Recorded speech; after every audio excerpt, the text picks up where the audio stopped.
Bonjour, bonsoir tout le monde. Je m'appelle Sydney, je viens de Perpignan et je vais vous dire comment j'ai rencontré Dieu.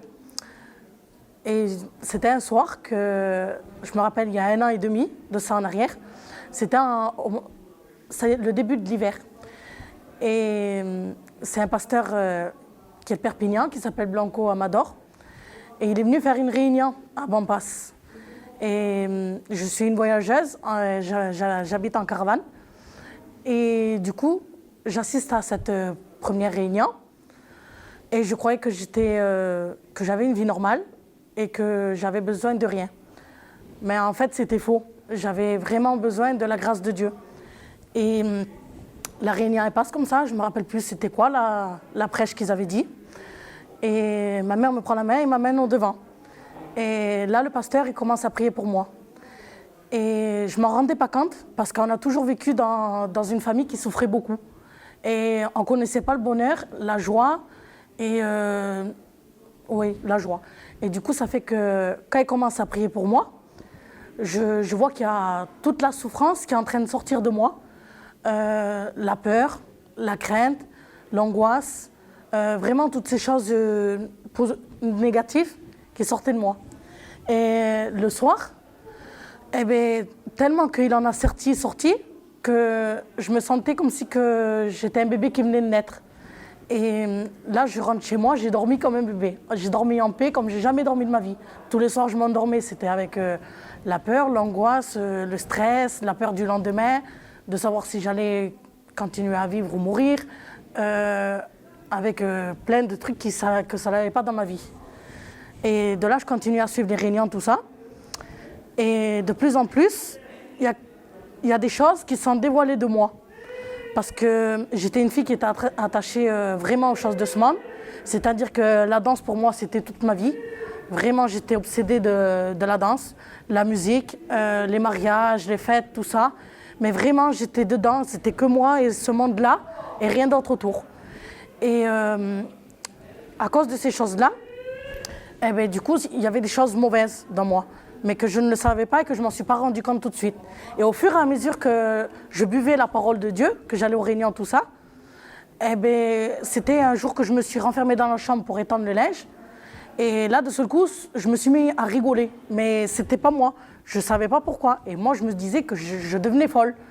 Et que, parce que je me rapprochais de Dieu, c'était des choses qui voulaient me faire croire ça. Alors que non. Mais en fait, oui, j'avais vraiment besoin de Dieu. Et à cause des liens que j'avais dans ce monde, eh ben, je ne pouvais pas être totalement épanouie dans les choses de Dieu. Et ça fait qu'au fil des jours, je vais aux réunions, tout ça, et je m'agitais beaucoup sur ma chaise. J'avais beaucoup de colère d'un seul coup, je ne comprenais pas pourquoi.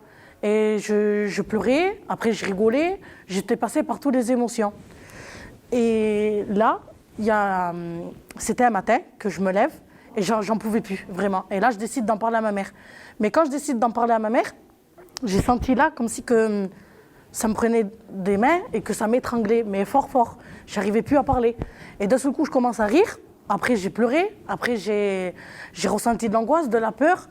Et vraiment, ça m'a fait passer par toutes les émotions. Et de là, ma mère, elle a décidé d'en parler au pasteur Blanco. Et c'est là qu'il a commencé à voir que oui, qu'il y avait vraiment quelque chose qui n'allait pas. Et après, moi, je continuais ma vie comme ça. De tous les jours, je demandais à Dieu. Je lui demandais qu'est-ce que j'avais, pourquoi que ça me faisait ça, si j'étais en train de devenir folle, que les liens que j'ai dans le monde, qu'il les coupe. Et moi, j'ai dit au Seigneur qu'il n'arriverait jamais à les couper. Mais en fait, il m'a fait voir que oui, qu'il pouvait. Il m'a fait voir sa puissance. C'est-à-dire que je dansais 24 heures sur 24. Du jour au lendemain, j'ai pu danser. Mais je n'ai pas vu tout de suite. Les jours, ils sont défilés. Au bout de 15 jours, je l'ai vu. Et que là, j'ai dit, oh Seigneur, tu m'as délivré de la danse sans que je m'en aperçoive. Je t'ai dit que tu n'y arriverais jamais. Et là, tu y arrives. Après, il m'a délivré de la musique. Il m'a délivré des sorties. Parce que j'aimais beaucoup sortir. Et pour moi, c'était que ça qui comptait dans ma vie. Il m'a délivré de tout. Ma mère, par exemple, aussi, c'est une femme que j'idolâtrais beaucoup. Et je l'aimais plus que ma vie. Je pouvais mourir pour elle. Si un jour elle mourait, je lui ai dit que je me tirais un coup de fusil en pleine tête. Tellement que je l'aimais. C'était un amour pas normal. Et ça fait que ça aussi, il a réussi à me délivrer. Et qu'un jour, j'ai dit, c'est bon, moi, j'aime plus Dieu. Et je fais plus confiance à lui qu'à toi. Et ça, toute seule, tu ne peux pas le faire. C'est lui qui te le met à cœur et c'est lui qui te fait faire ça. Et de là, j'ai dit au Seigneur que je voudrais plus jamais faire ma vie sans lui et que toute ma vie, je la faisais en lui. Et là, maintenant, je suis la plus heureuse du monde de tout ce qu'il a fait dans ma vie. Il a fait tellement de choses. Il faut que vous le rencontrez, Dieu, parce que c'est le Dieu de l'impossible et il peut tout faire. Ne le limitez pas. Laissez-le faire tout ce qu'il veut dans votre vie. Il a prévu un plan merveilleux pour chacun d'entre nous. Et ça, il faut qu'on le considère, qu'on le prend en compte.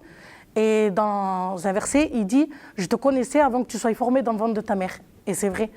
Et essayez de rencontrer Dieu, de vous mettre dans votre chambre ou dans une réunion et de faire appel à lui et vous verrez à quel point il peut tout changer. Que Dieu vous bénisse.